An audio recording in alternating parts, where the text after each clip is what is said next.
Have you ever felt like you're just a spectator in your own life? But the reality is, you are not watching a movie. You are actually the director, the screenwriter, and the projector, all in one. Stay with me, because what I'm about to share is a perspective that the top 1% of us have understood for centuries. This isn't just about positive thinking. It's about fundamentally re-engineering your relationship with reality itself.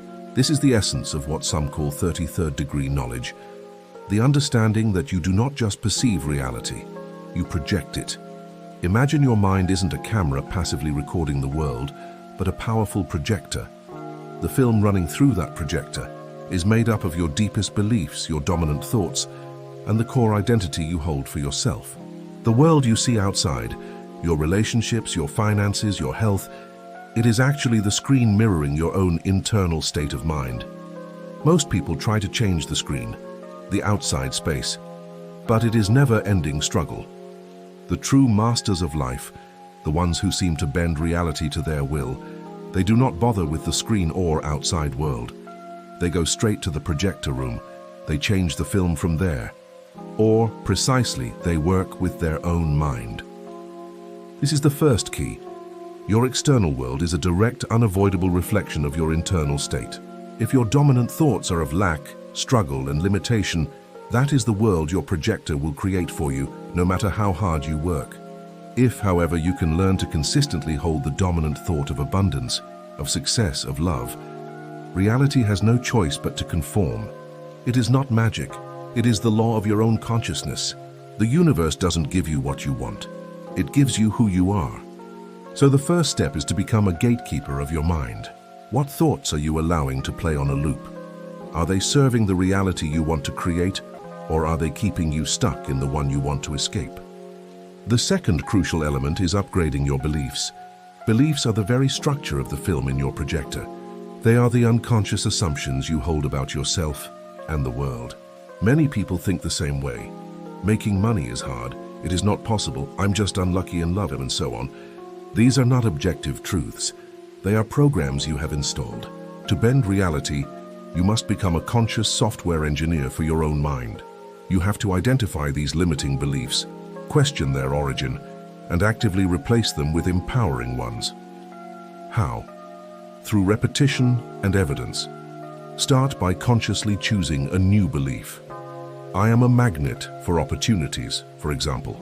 Then, start looking for tiny pieces of evidence to support it. Opportunity for connection. Did someone smile at you? Did you find $1 on the street? You are training your mind to see the world through a new lens, strengthening the new belief until it becomes the default setting. This isn't about lying to yourself. It's about choosing which truth you want to amplify. Now, let's talk about the most powerful component of all, identity. You cannot create a reality that is inconsistent with who you believe you are. You can't become wealthy while holding the identity of a poor person.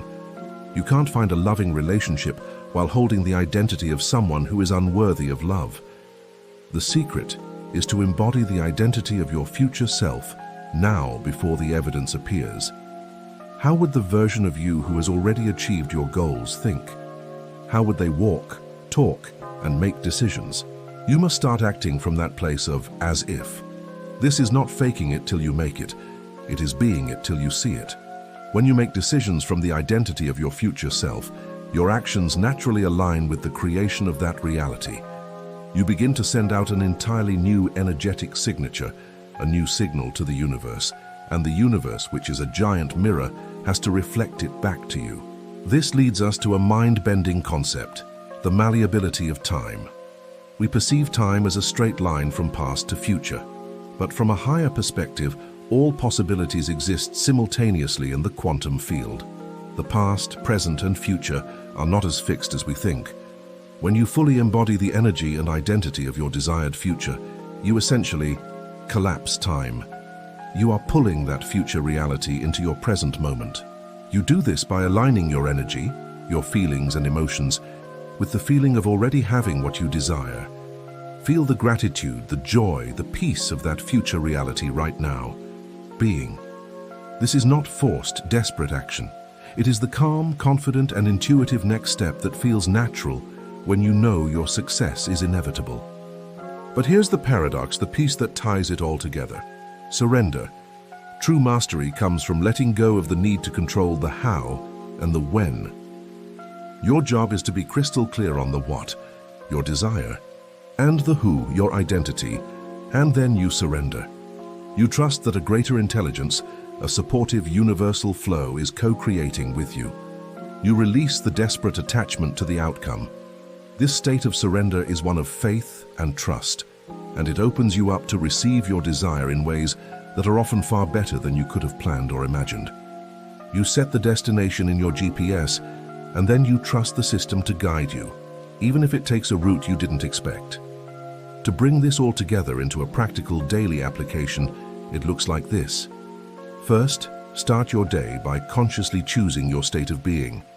Before you check your phone or let the world in, decide who you are going to be today.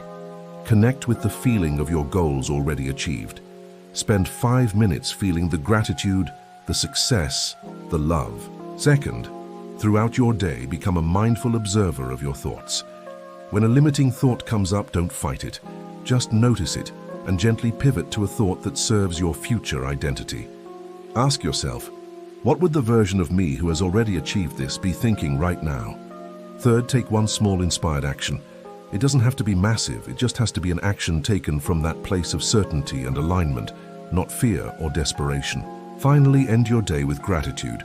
Be grateful not just for what you have, but for what is on its way.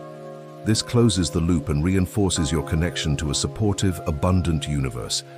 This isn't a one-time trick, it's a new way of living.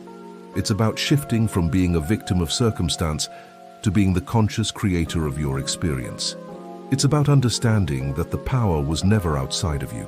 It's in your thoughts, your beliefs, your identity, and your ability to co-create with the universe in a state of trust and flow. You are the projector. So, the only question left is, what film will you choose to play today? Which part of this process are you most excited to try first? I'd love to hear your thoughts in the comments. Until next time, create consciously.